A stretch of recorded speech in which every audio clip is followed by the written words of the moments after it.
का भी लेक्चर बहुत ही इंटरेस्टिंग होने वाला है और हम लोग सीपीसी के लेक्चर को कंटिन्यू करते हुए आ गए हैं नेक्स्ट एपिसोड में। और इस एपिसोड में हम लोग डिस्कस करने वाले हैं ऑर्डर 7 से रिलेटेड प्रोविजंस पे। जी हाँ दोस्तों, अगर आपके पास अभी बेयर एक्ट है, अभी टेक्स्ट बुक है तो उसे खोल लीजिए, अगर नहीं है तो रखिए अपने पास बेयर एक्ट या टेक्स्ट बुक और उसके बाद लेक्चर को सुनिए। ये गारंटी है कि आपको ऑर्डर 7 याद ही नहीं होगा। आप इस लेक्चर को सुनने के बाद इससे रिलेटेड प्रोविजन, ऑर्डर 7 से रिलेटेड प्रोविजन को आप भूल भी नहीं पाएंगे। हम लोग इससे प्रीवियस वाले लेक्चर में ऑर्डर 1 से ऑर्डर 6 तक डिस्कस किया, जिसका लिंक डिस्क्रिप्शन बॉक्स में है। उस लिंक पे आप क्लिक करके उन सभी ऑर्डर से रिलेटेड प्रोविजंस को देखिए। अगर आप बिगिनर्स हैं तो आपको सिंपल लैंग्वेज में आसान तरीके से वो सभी ऑर्डर समझ में आएगा, क्योंकि जो ऑर्डर पोर्शन होता है, और जनरली देख लीजिए लॉ स्टूडेंट में सीपीसी को लेके बहुत सारा असमंजस रहता है कि सीपीसी को पढ़ना as comparison to the other law subject वो डिफिकल्ट होता है। ऐसा कुछ नहीं है। अगर आपका कंसेप्ट क्लियर है, आप बातों को तरीके से समझ रहे हैं, तो आप एक बार अगर समझ लेते हैं तो आप कभी जीवन में नहीं भूलिएगा प्रोविजंस को। और रह गया एपिसोड नंबर 1, वो बहुत इंपॉर्टेंट है, स्पेशली उन स्टूडेंट्स के लिए जो जुडिशरी का तैयारी कर रहे हैं, चाहे किसी भी राज्य के जुडिशरी एग्जाम का हम लोग बात करें। अब वो ऑर्डर जो एपिसोड, माफ कीजिए, एपिसोड नंबर 1 इंपॉर्टेंट क्यों है? इसलिए इंपॉर्टेंट है क्योंकि आपको उस एपिसोड के थ्रू पहला तो यह समझ में आएगा कि सीपीसी के अंतर्गत आने वाले जो ऑर्डर्स हैं और ऑर्डर्स के अंतर्गत आने वाले जो रूल्स हैं उसे कैसे याद करें हम। दूसरा बेनिफिट जो आपको यह आएगा होगा कि आपको यह समझ में आ जाएगा कि जुडिशियल पॉइंट ऑफ व्यू से हमको जनरली कौन सा ऑर्डर को देखना है, पढ़ना है, और उस ऑर्डर के अंतर्गत आने वाले जो रूल्स हैं उस रूल्स में कौन से रूल्स को याद रखना है, कौन सा रूल रेफरेंस रूल है, जिस रूल को अगर आप एक बार पकड़ लेते हैं तो उससे जुड़ा हुआ सब रूल्स ही कनेक्ट हो जाता है और आपका ऑर्डर क्लियर हो जाता है। तो एपिसोड 1 जरूर देखिए, जिसका लिंक डिस्क्रिप्शन बॉक्स में है, उस लिंक पे क्लिक कीजिए और जरूर देखिए। और जो इंपॉर्टेंट पॉइंट यह है कि जुडिशियल एग्जाम प्रिपरेशन ग्रुप जो फेसबुक पे है, उस ग्रुप से आप जुड़िए। आपको डेली लीगल अपडेट, आपको डेली एमसीक्यूज और इंटरेस्टिंग क्वेश्चंस ऑन लॉ मिलते रहेगा। और अपने आप जुडिशरी पॉइंट ऑफ व्यू से भी जो भी आपके पास जानकारी है आप वो अदर स्टूडेंट्स में शेयर करिएगा। तो इसलिए आप जुडिशियल एग्जाम प्रिपरेशन ग्रुप का लिंक है डिस्क्रिप्शन बॉक्स में, उस लिंक पे क्लिक करके आप उस ग्रुप से जुड़िए। लेक्चर को स्टार्ट करने से पहले अगर आप मेरे चैनल पे नए हैं तो जल्दी से झटपट नीचे दिए गए सब्सक्राइब बटन पे क्लिक कीजिए, चैनल को सब्सक्राइब कीजिए, बेल आइकन दबाइए ताकि आपको डेली लेक्चर मिल सके। अगर आपको कोई समस्या है लॉ से रिलेटेड तो आप कमेंट बॉक्स में कमेंट जरूर कीजिए। तो चलिए स्टार्ट करते हैं आज के लेक्चर को। तो हम लोग आ गए हैं ऑर्डर 6 के सफर को कंप्लीट करते हुए ऑर्डर 7 में, और ऑर्डर 7 में स्पेसिफिकली आपको प्रोविजन मिलेगा प्लेंट को लेके। तो देखिए आते हैं, समझते हैं रूल 1। रूल 1 कह रहा है ऑर्डर 7 का, particulars to be contained in plaint. Plaint में कौन कौन से बातों का जिक्र होगा ये आपको रूल 1 बताता है। रूल 1 क्या क्या कह रहा है देखिए। सबसे पहला कह रहा है कोर्ट का नाम, जिस कोर्ट में सूट फाइल होगा उस कोर्ट का नाम होना जरूरी है प्लेंट में, पहला। दूसरा, नाम पता प्लेंटिफ का और डिफेंडेंट का। डिफेंडेंट के केस में संभवतः अगर उसका नाम पता हो सकता है तो डिफेंडेंट का नाम पता का जिक्र होना आवश्यक है प्लेंट में। प्लेंटिफ का नाम पता, उसका डिस्क्रिप्शन का जिक्र होना आवश्यक है प्लेंट में। ये दूसरा हो गया पार्टिकुलर्स। तीसरा है कि अगर प्लेंटिफ, देखिए यहां पे हम लोग रेफरेंस पॉइंट लेके चल रहे हैं। अगर आप इस तरीके से पढ़ लेते हैं, देख लेते हैं, अगर आपके पास नोटबुक है तो उसको लिख लीजिए। आपको एक बार समझ लेने के बाद आपको दोबारा जीवन में कभी दिक्कत नहीं होगा और आप कभी भूलिएगा भी नहीं। तो जैसे मैंने कोर्ट का नाम एक रेफरेंस पॉइंट लिया, हम लोगों ने नाम पता डिस्क्रिप्शन को एक रेफरेंस पॉइंट माना। उसी तरीके से जो तीसरा पार्टिकुलर्स है वो है कि अगर प्लेंटिफ या डिफेंडेंट माइनर है या फिर अनसाउंड माइंड है, प्लेंटिफ या डिफेंडेंट में से दोनों या उसमें से कोई भी एक अगर माइनर है या अनसाउंड माइंड है तो इस संबंध में जानकारी होनी चाहिए प्लेंट में। आगे बढ़िए, जो चौथा पार्टिकुलर्स है वो है cause of action. Cause of action जिसपे प्लेंटिफ का रिलीफ बेस्ड है उसका भी जिक्र होगा प्लेंट में। नेक्स्ट है, इस बात का भी जिक्र होना आवश्यक है कि क्या कोर्ट का सूट पे जुरिस्डिक्शन है या नहीं, इस बात का भी जिक्र होगा प्लेंट में। प्लेंटिफ को क्या रिलीफ चाहिए डिफेंडेंट से, तो रिलीफ का भी जिक्र होना आवश्यक है प्लेंट में। अगर प्लेंटिफ को अलाउ कर दिया गया है सेट ऑफ पे मैंने अलग से लेक्चर दिया है जिसका लिंक आपको डिस्क्रिप्शन बॉक्स में मिलेगा, उस लिंक पे क्लिक करके आप सेट ऑफ से जुड़े हुए हर जानकारी को प्राप्त कर सकते हैं। तो अगर डिफेंडेंट को सेट ऑफ का अनुमति मिला है, या फिर अगर माफ कीजिए, अगर प्लेंटिफ को सेट ऑफ का अनुमति मिल रहा है या डिफेंडेंट को सेट ऑफ का अनुमति मिल रहा है, यहां सेट ऑफ केस में दोनों, और अगर मान लीजिए प्लेंटिफ ने अपने अमाउंट ऑफ रिलीफ को रिलिंक्विश किया है, घटाया है, तो कितना अमाउंट प्लेंटिफ ने रिलिंक्विश किया है और कितना अमाउंट को लेकर सेट ऑफ क्लेम हो रहा है प्लेंटिफ या डिफेंडेंट के द्वारा, तो उस अमाउंट का भी जिक्र होना जरूरी है प्लेंट में। अब आइए, जो नेक्स्ट पार्टिकुलर है कि जो वैल्यूएशन है subject matter of the suit का, सूट के सब्जेक्ट मैटर का वैल्यूएशन का भी जिक्र होगा।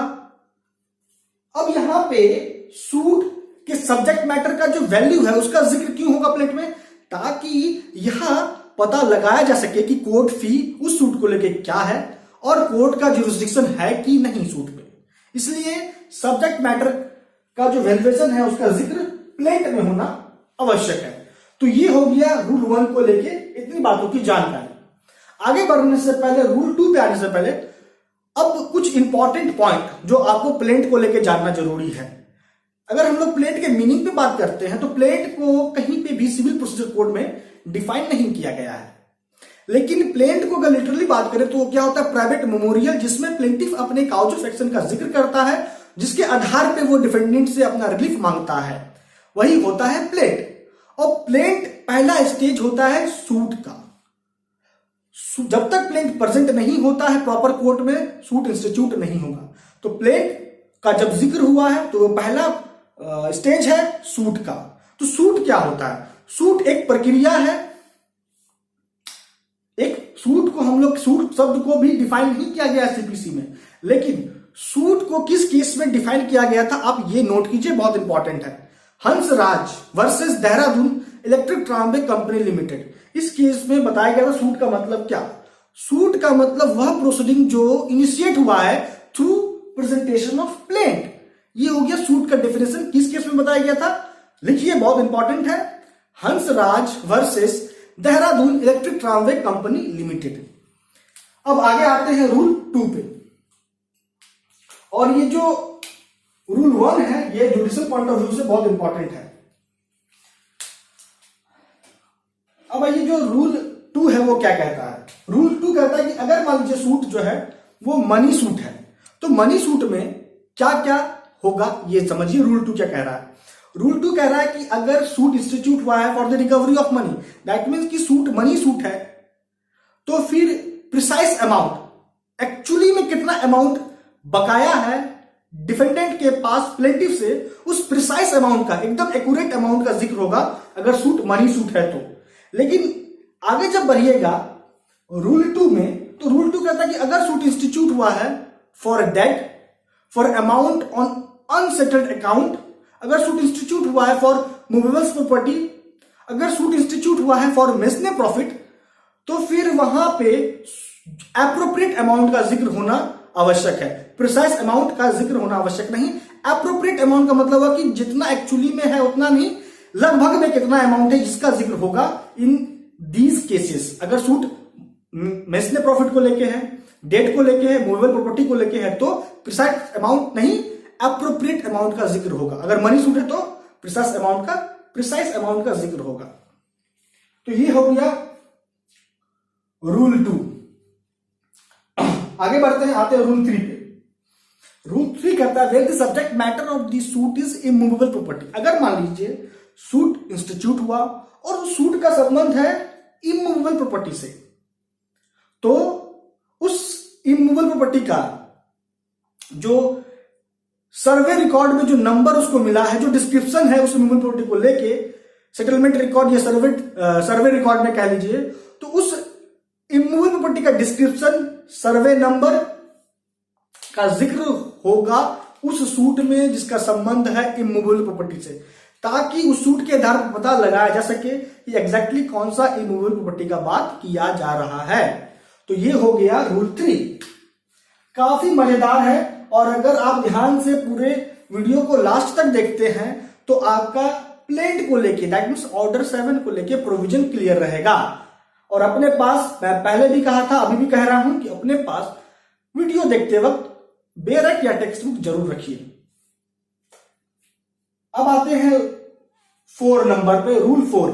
रूल कहता है where plaintiff sue as representative. अगर मान लीजिए प्लेंटिफ सूट इंस्टीट्यूट किया है, किस कद में होते हुए, रिप्रेजेंटेटिव के कद में होते हुए अगर सूट इंस्टीट्यूट कर रहा है प्लेंटिफ, तो फिर उस सूट में, माफ कीजिए उस प्लेंट में, प्लेंटिफ जो एज ए रिप्रेजेंटेटिव इंस्टीट्यूट कर रहा है सूट को, क्योंकि सूट इंस्टीट्यूट होगा by the presentation of plaint, तो प्लेंट प्रेजेंट करेगा, तो प्लेंट में किन किन बातों का जिक्र होगा। पहला कि इस बात का तो जिक्र होगा ही कि प्लेंटिफ का उस सब्जेक्ट मैटर पे एक्चुअल एग्जिस्टिंग इंटरेस्ट है, एक्चुअल एग्जिस्टिंग इंटरेस्ट है ये। दूसरा जो फैक्ट का जिक्र होगा उस प्लेंट में, अगर प्लेंटिफ सूट इंस्टीट्यूट कर रहा है एज ए रिप्रेजेंटेटिव, तो दूसरा फैक्ट जिसका जिक्र होना जरूरी है प्लेंट में, वो यह है कि प्लेंटिफ ने हर वो स्टेप लिया जो नेसेसरी है सूट की इंस्टीट्यूशन के संबंध में। तो ये हो गया रूल 4। अब आगे बढ़ते आते हैं रूल 5 पे। काफी मजेदार है, अगर आप ध्यान से सुन लेते हैं तो आपका जो ऑर्डर 7 है क्लियर है। रूल 5, रूल 5 कहता है कि defendant interest and liability to be shown. मतलब डिफेंडेंट प्लेंट में इस बात का जिक्र होगा कि जिस सब्जेक्ट मैटर पे सूट इंस्टीट्यूट हो रहा है, और सूट इंस्टीट्यूट होता है कैसे, बाय प्रेजेंटेशन ऑफ प्लेंट, तो प्लेंट में इस बात का जिक्र होगा। रूल 5 कहता है कि डिफेंडेंट उस सब्जेक्ट मैटर पे उसका इंटरेस्ट है, और जो क्लेम प्लेंटिफ के द्वारा हो रहा है उस क्लेम को देने के लिए डिफेंडेंट लायबल है, इसका जिक्र होगा प्लेंट में। यह कह रहा है रूल 5। अब आते हैं रूल 6 पे, और रूल 6 भी जुडिशियल पॉइंट ऑफ व्यू से इंपॉर्टेंट है, इसको भी याद रखना है। रूल 6 क्या कहता है, एग्जम्पशन फ्रॉम लिमिटेशन लॉ। मतलब कि अगर मान लीजिए सूट इंस्टीट्यूट हुआ है after the prescribed period, suit को इंस्टीट्यूट करने का जितना टाइम पीरियड था उसके बाद सूट इंस्टीट्यूट हो रहा है, तो फिर ऐसे केस में प्लेंट में इस बात का जिक्र होगा कि प्लेंटिफ को सूट इंस्टीट्यूट करने का जो एग्जम्पशन मिला है वो किस ग्राउंड पे मिला है, इसका जिक्र प्लेंट में होना चाहिए ऐसे केस में, और ये कह रहा है रूल 6। अब आइए रूल 7। रूल 7 कहता है relief to be specifically stated. अगर आप बेयर एक्ट रखते हैं तो और मजा आ जाएगा, तो बेयर एक्ट जरूर रखिए, टेक्स्ट बुक भी अगर है तो। रूल 7 कहता है relief to be specifically stated. मतलब प्लेंटिफ को जो रिलीफ चाहिए डिफेंडेंट से उसका जिक्र स्पेसिफिकली होना आवश्यक है प्लेंट में, या अल्टरनेटिवली भी हो सकता है कि ये रिलीफ मिला तो ठीक है, नहीं तो इसके बदले में दूसरा कोई अल्टरनेटिव रिलीफ मिल सकता है, तो उस अल्टरनेटिव रिलीफ का भी जिक्र हो सकता है प्लेंट में, और ये कह रहा है रूल 7। आगे बढ़िए, आते हैं रूल 8 पे। रूल 8 कहता है अगर प्लेंटिफ डिफेंडेंट से एक से अधिक रिलीफ का क्लेम कर रहा है, तो एक से अधिक रिलीफ का क्लेम करेगा तो बहुत सारा काउज ऑफ एक्शन भी होगा। तो अगर एक से अधिक रिलीफ का क्लेम प्लेंटिफ कर रहा है डिफेंडेंट से on different cause of actions, तो फिर जिस ग्राउंड पे, जिस काउज ऑफ एक्शन पे एक से अधिक रिलीफ का मांग हो रहा है प्लेंटिफ के द्वारा डिफेंडेंट से, उन सभी काउज ऑफ एक्शन को और ग्राउंड्स को रिकॉर्ड करना होगा प्लेंट में। यह कह रहा है रूल 8। अब आगे बढ़ते हैं और रूल 9 पे आते हैं, और यह भी बहुत इंपॉर्टेंट है, जुडिशियल पॉइंट ऑफ व्यू से बहुत इंपॉर्टेंट है। कहता है प्रोसीजर ऑन एडमिटिंग प्लेंट। अगर मान लीजिए कोर्ट ने प्लेंट को एडमिट कर लिया तो उसके बाद का क्या प्रक्रिया है कोर्ट का। तो जैसे प्लेंट एडमिट हुआ, कोर्ट निर्देश देगी प्लेंटिफ को कि जितना डिफेंडेंट है उतना प्लेंट का कॉपी प्लेन पेपर पे प्रेजेंट करे, और जो भी खर्च इनकर्ड होगा, जो भी खर्च आएगा, समन को लेके जो सर्व होगा डिफेंडेंट को, उस खर्च को डिपॉजिट करे कोर्ट में। और ये प्लेंटिफ कितना टाइम पीरियड के विद इन करेगा, तो जिस डेट को ऑर्डर पास हुआ है इस संबंध में, उस डेट से 7 दिन के भीतर करना है। इतना काम जिसका जिक्र किया गया है रूल 9 में प्लेंटिफ को। आगे बढ़ते हैं, आते हैं रूल 10 पे। ये भी इंपॉर्टेंट है। रूल 10 कहता है रिटर्निंग ऑफ प्लेंट, मतलब प्लेंट को रिटर्न किया जाएगा। इसके संबंध में जो प्रोविजन है वो है रूल 10। रूल 10 क्या कहता है कि कोर्ट किसी भी स्टेज पे सूट का प्लेंट को रिटर्न कर सकती है। अब रिटर्न करने के पीछे का ऑब्जेक्ट क्या है कि प्लेंट को प्रॉपर कोर्ट में प्रेजेंट किया जा सके, इसलिए। क्लियर? तो प्लेंट को प्रॉपर कोर्ट में प्रेजेंट हो, इसके लिए प्लेंट को कोर्ट रिटर्न कर सकती है। और यहां ट्रायल कोर्ट के साथ साथ अपीलेट कोर्ट और रिविजनल कोर्ट को भी यह पावर दिया गया है कि वह प्लेंट को रिटर्न कर सकती है। अब रिटर्न करेगी अपीलेट या रिविजनल कोर्ट तो डिग्री को सेट असाइड करने के बाद ही ऐसा होगा। अब आगे बढ़िए, आगे का प्रोविजन कहता है कि रिटर्न करने के बाद क्या होगा कोर्ट के द्वारा प्रक्रिया।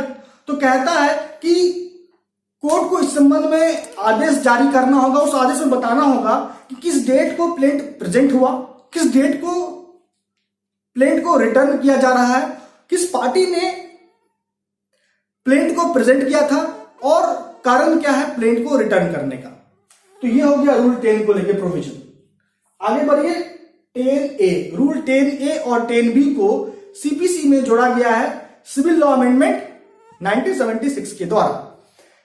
10A कहता है कि कोर्ट को यह पावर है, जो कोर्ट रिटर्न कर रहा है प्लेंट को अंडर रूल 10, वह कोर्ट फिक्स करेगी date of appearance of the parties.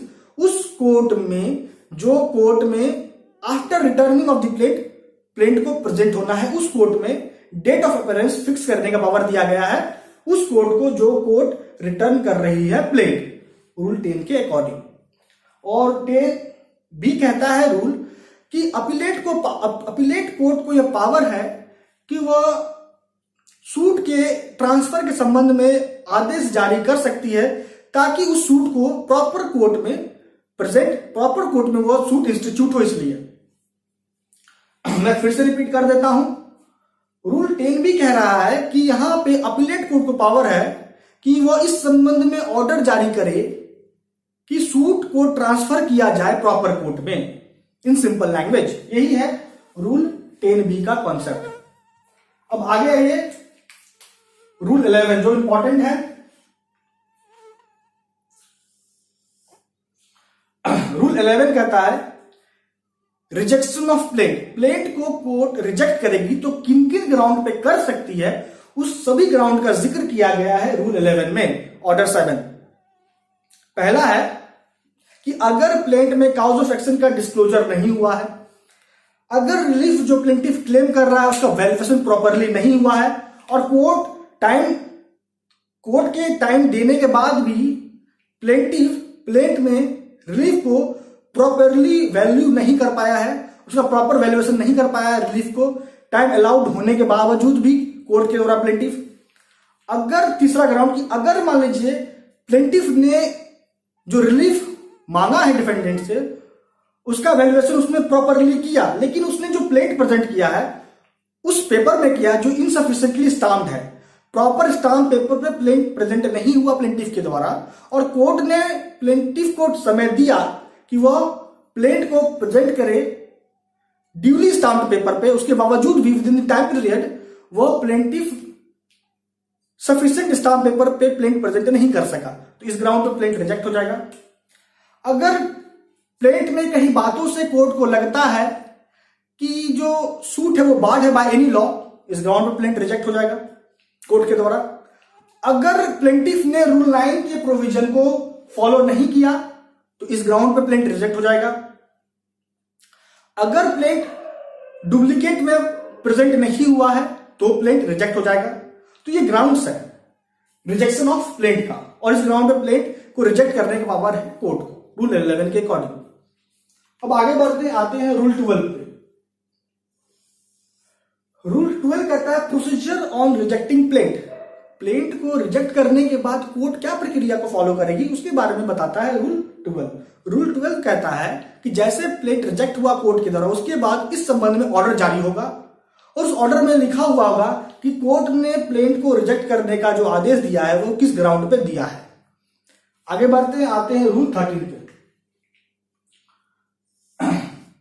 Rule 13 कहता है rejection of plate does not preclude it's fresh presentation. मतलब कि अगर मान लीजिए कोर्ट ने रूल 11 के तहत प्लेंट को अगर रिजेक्ट भी कर दिया तो उसका यह मतलब नहीं हुआ कि प्लेंटिफ उसी काउज ऑफ एक्शन पे फ्रेश प्लेंट प्रेजेंट नहीं कर सकता है। मतलब प्लेंट रिजेक्ट होने के बावजूद भी plaintiff same cause of action पे फ्रेश प्लेंट प्रेजेंट कर सकता है।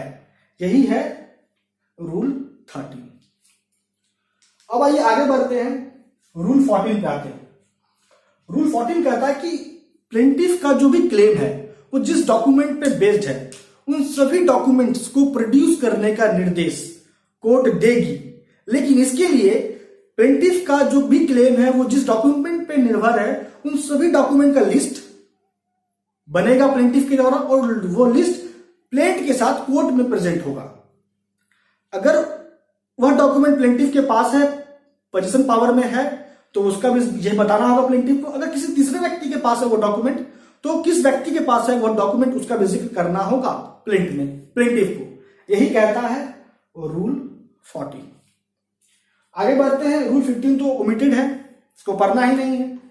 आते हैं रूल 16 पे। रूल 16 कहता है सूट ऑन नेगोशिएबल इंस्ट्रूमेंट। अगर मान लीजिए प्लेंटिफ ने सूट इंस्टीट्यूट किया है नेगोशिएबल इंस्ट्रूमेंट पे, मतलब प्लेंटिफ का सूट अगर बेस्ड है नेगोशिएबल इंस्ट्रूमेंट पे, तो उन सभी बातों का जिक्र होना आवश्यक है जिसका जिक्र किया गया है रूल 16 में। यही है कंसेप्ट कि अगर प्लेंटिफ का सूट नेगोशिएबल इंस्ट्रूमेंट पे है तो फिर उस सूट को कंप्लाई करना होगा रूल 16 के प्रोविजन को। अब आइए 17। रूल 16 और 17 जुडिशियल पॉइंट ऑफ व्यू से इंपॉर्टेंट नहीं है, इससे सवाल बनता नहीं, लेकिन फिर भी आपको जानकारी होनी चाहिए। रूल 17 कहता है प्रोडक्शन ऑफ सॉफ्ट बुक्स। मतलब कि अगर मान लीजिए प्लेंटिफ ने क्लेम किया है, रिलीफ का जो क्लेम प्लेंटिफ कर रहा है डिफेंडेंट से, और वह रिलीफ किसी सॉफ्ट बुक पे बेस्ड है या फिर आप कह सकते हैं अकाउंट खाता पे निर्भर है, आम भाषा में कहे तो खाता पे निर्भर है प्लेंटिफ का वह रिलीफ, तो फिर उस खाता का जिक्र होगा उस प्लेंट में प्लेंटिफ के द्वारा। यही कहता है रूल 17। रूल 18 ओमिटेड है, जिसको पढ़ने की आवश्यकता है ही नहीं क्योंकि है ही नहीं सीबीसी में अब, क्योंकि वो रिपील्ड हो चुका है, हट चुका है ऑर्डर 7 से। तो दोस्तों अब आ चुका है लेक्चर को कंक्लूड करने का टाइम। हम लोगों ने आज इस लेक्चर में डिस्कस किया, हम लोगों ने ऑर्डर 7 से रिलेटेड जितने भी रूल्स हैं उस पर हम लोगों ने इलैबोरेटली डिस्कस किया और बहुत ही आसानी तरीके से हम लोगों ने डिस्कस किया। और सबसे इंपॉर्टेंट कि आपको अगर आप जुडिशियल एग्जाम का तैयारी कर रहे हैं तो आपके लिए जो रूल इंपॉर्टेंट है, जो सर्किल किया गया रूल है वो इंपॉर्टेंट है। रूल 1, 6, 9, 10, 11, 12, 13 ये इंपॉर्टेंट है, आपको ये याद रखना है, ये कोर्स रूल है। तो दोस्तों आज इस लेक्चर में इतना ही। आपका अब तक हमारे साथ बने रहने के लिए बहुत बहुत